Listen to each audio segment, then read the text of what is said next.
Hello and welcome back. Today I'm going to make a do-it-yourself mosaic LED ball stained glass style.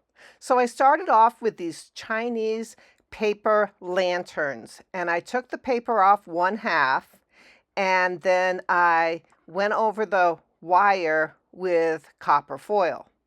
Right now I am stuffing the inside of the ball to give it some support for my pieces of glass. Now all these pieces of mosaic glass are already pre-cut, so that's kind of handy. And then I foiled them with my black backed copper foil, my 7/32 inch wide standard stuff that I usually use.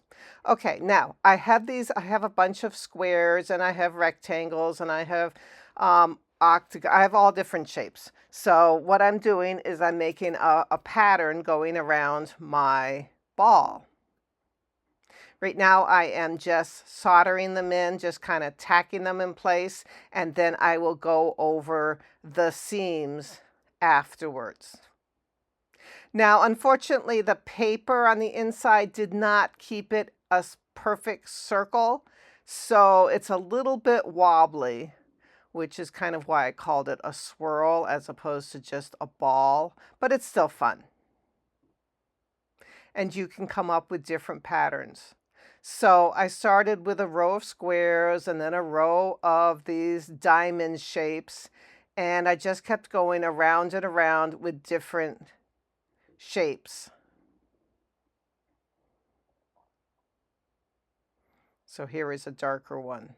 And I do have videos on how to foil small objects like this. These pieces are about 1 centimeter square for the square ones. So they're like the regular size mosaic ones that you can buy.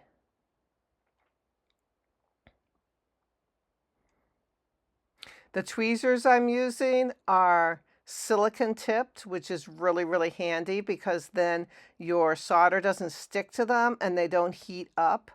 And they last a long time. I've used these tweezers for years, so they're really handy. They come in this bent shaped or just straight.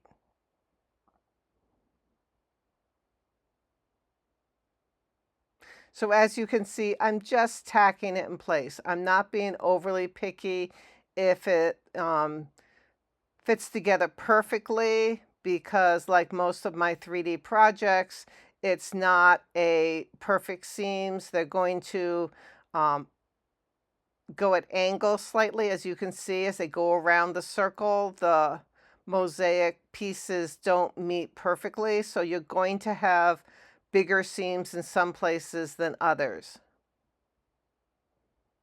I do try to push them together and make them as close to consistent as I can.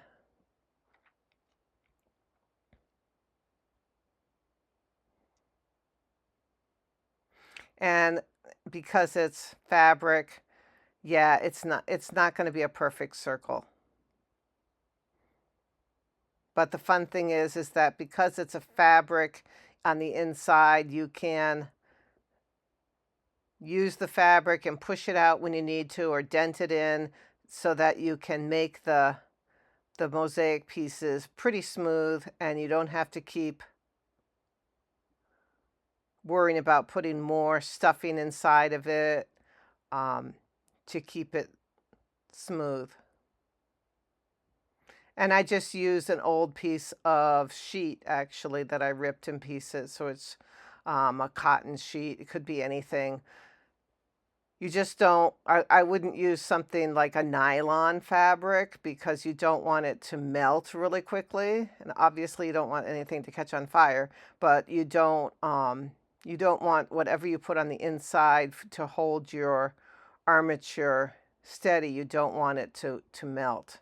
Right now you can see I'm taking, I used a circle to hold the shape of the lantern while I was doing one side, and now I am undoing that, and then I added a little bit of water to my paper, and now I'm just like peeling off the pieces of paper on the other half of the circle. Now these ribs of these circles are really, really thin, as you can see. Right now I am foiling the ribs. I used just a part of my 7/32 inch foil. So I had to cut the foil into strips. So I'm only using like half or a third of the width of a normal strip, because you don't want to, spend tons of time wrapping a really wide piece around. You only need it as wide as you need. So don't overdo it.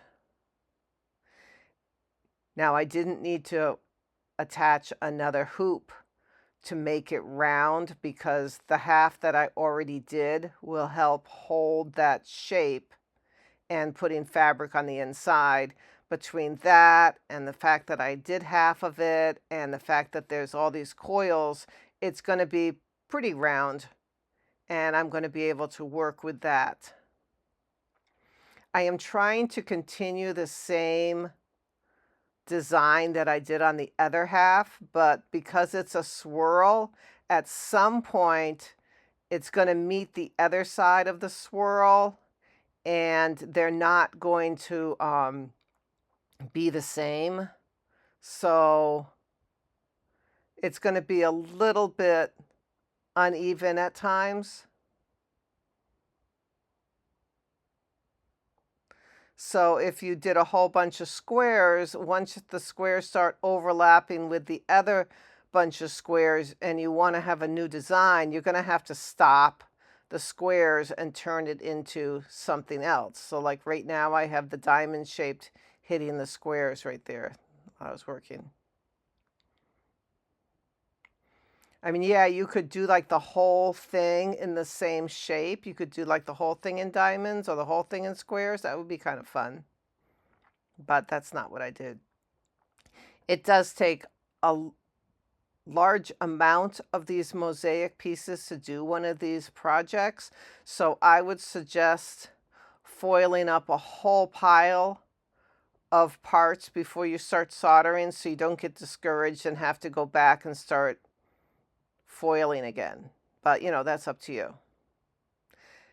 With this project, I decided I'm going to use all different tones of blue, and I tried to do like one stripe of the blue to be a darker blue and another stripe to be a lighter blue.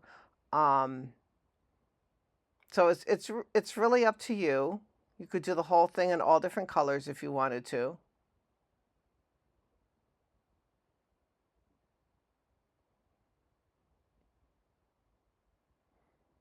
Right now I have silicone gloves on. So I usually use my nitrile or my silicone gloves when I'm working, so it keeps my fingers clean from the flux mainly.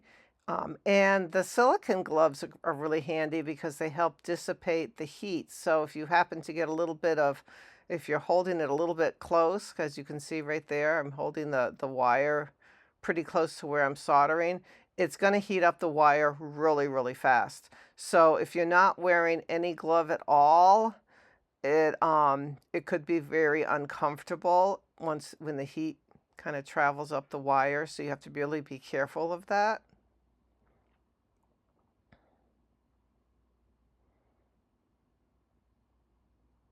And you can see underneath where I'm working, the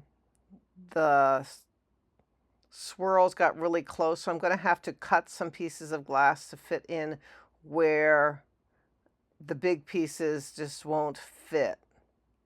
I tried to make it so that the swirls were consistent when I added the glass. Now I'm going around the top, and I am using the extra wire at the top. You can see is not attached to anything. So I'm just like going around with the skinny wire and a piece of glass and kind of making it get smaller and smaller and smaller, like a round sphere would.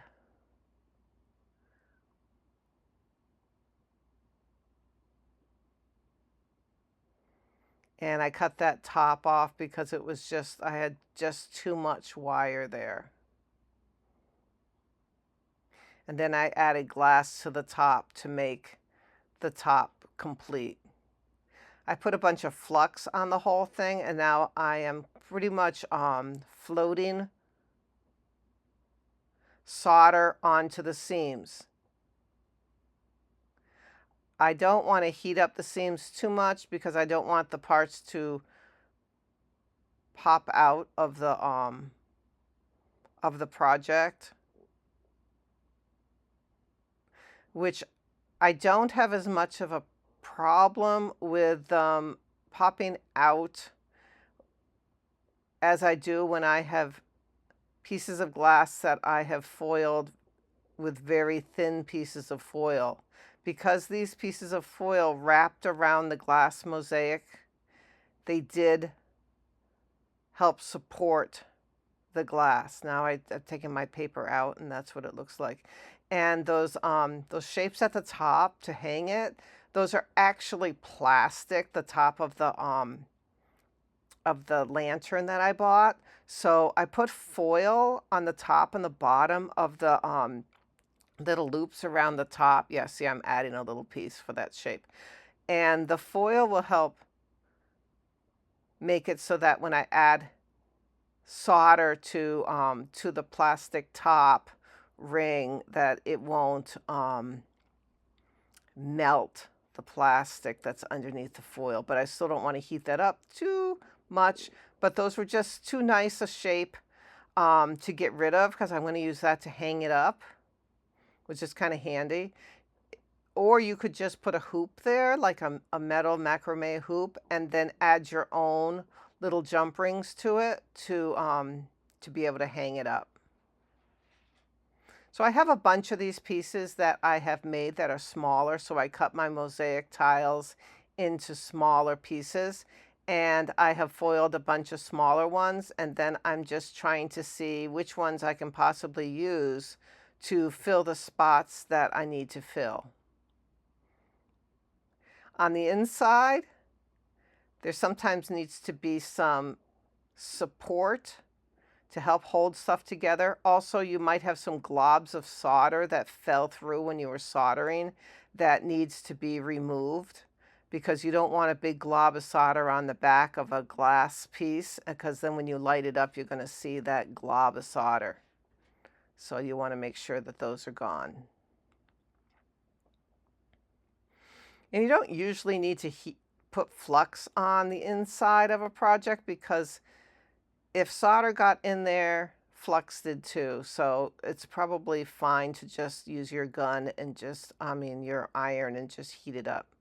I'm trying to smooth out the seams by floating some more solder on the top of it.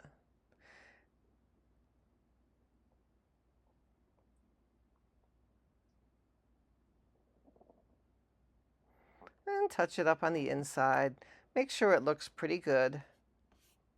I did use black patina on this when I was done, and then I filled it up with white LED lights, and I think it was very successful and very pretty. But thanks for watching. Bye bye.